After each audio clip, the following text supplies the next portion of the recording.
Igbo land is where you have more girls in schools. Our children are in danger, Aisha Yusufu says. It was reported today that 27 school students, the Kagara students, were kidnapped and abducted by bandits, in which the videos and pictures of the abducted school children were uploaded for the public. Many Nigerians have reacted to this news, including the likes of Aisha Yusufu. The popular human rights activist Aisha Yusufu stated first via her Twitter account that she thought that the Igbo land is where you have more girls in school than boys. She stated this.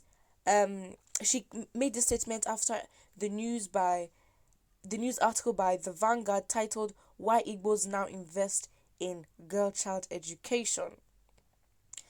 So in her quote, she says, "Correct me if I'm wrong, but I know Igbo land is where you have more girls in school than boys. Am I missing something?" Then, following the recent kidnap of the Kagara students, she stated that our children are in danger. Terrorists now see them as a target, and with time, citizens will no longer bat an eye when they are abducted from school. Below is okay, yeah. So her statement here, she says, "Our children are in danger. Terrorists now see them as easy targets.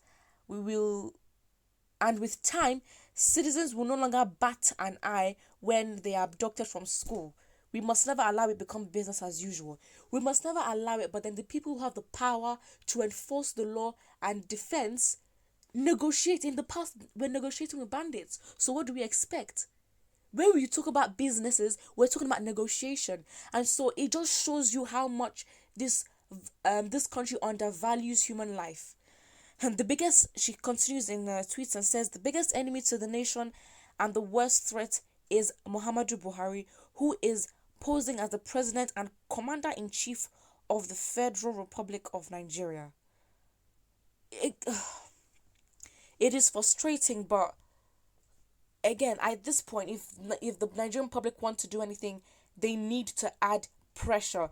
We know that social media is what we can use to actually, make change, make this a public cause.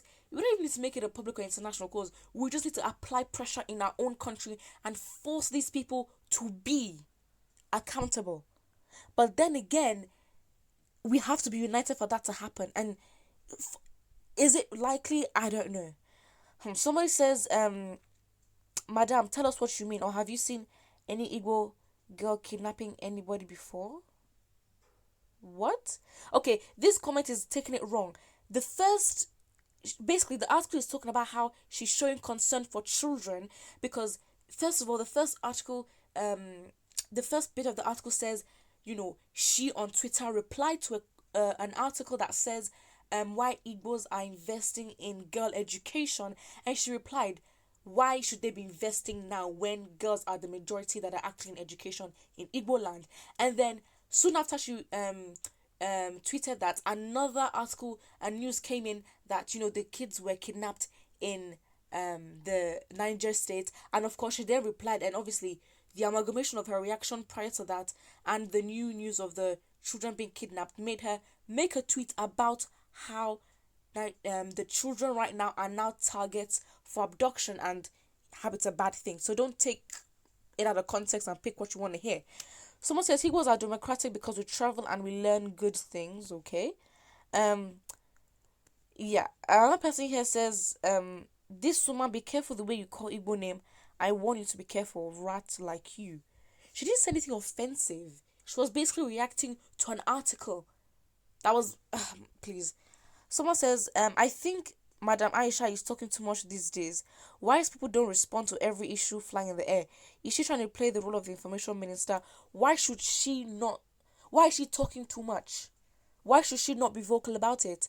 Maybe you need to go fix the problem that you have with her and stop projecting whatever your insecurities are, because she's basically doing the right thing. And again, as Nigerians, we need to be on their necks. We need to not easily forget or forgive and just go on as if it's just happening. We need to hold these people accountable, and for us to do that, we need to be on their necks and make sure we take note of everything that they do. Someone says highest girl child education is going on in Igbo land, but kidnappers are on spree in the north. Again, the disparities in our realities with the northern and the southern part of Nigeria is just It's like we're in different countries because we're just so different. It's like different things are happening. Huh. Someone says, Aisha, you came in late. Igbos have earlier identified both girls and boys' education as a tool for success. So I now understand why Igbos will be considered to be ahead of you all. Honestly speaking, understanding came into you since you started following OBS the Kwesili to sing Bring Back Our Girls. But if you had followed earlier enough, you would have by now educated those women and men in the north, though not from the north, but you lived the major part of your life in the north. This person, I don't know, it's a bit, there's no logical chain of reasoning here, so it's a bit messed up.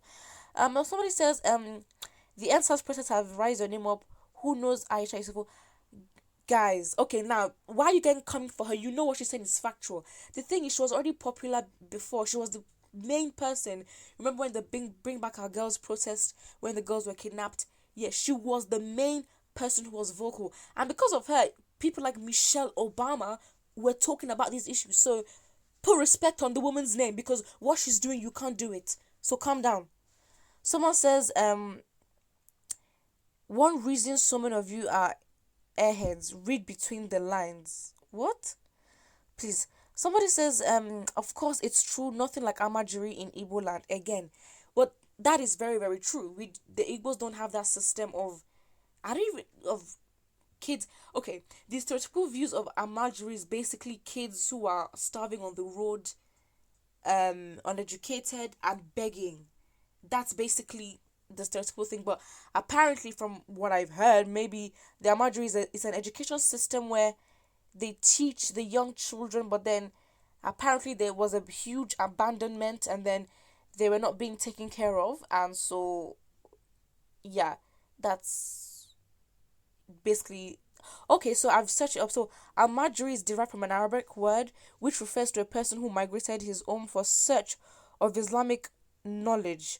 Colloquially, this term has expanded to refer to any young person who begs on the streets and does not attend secular school.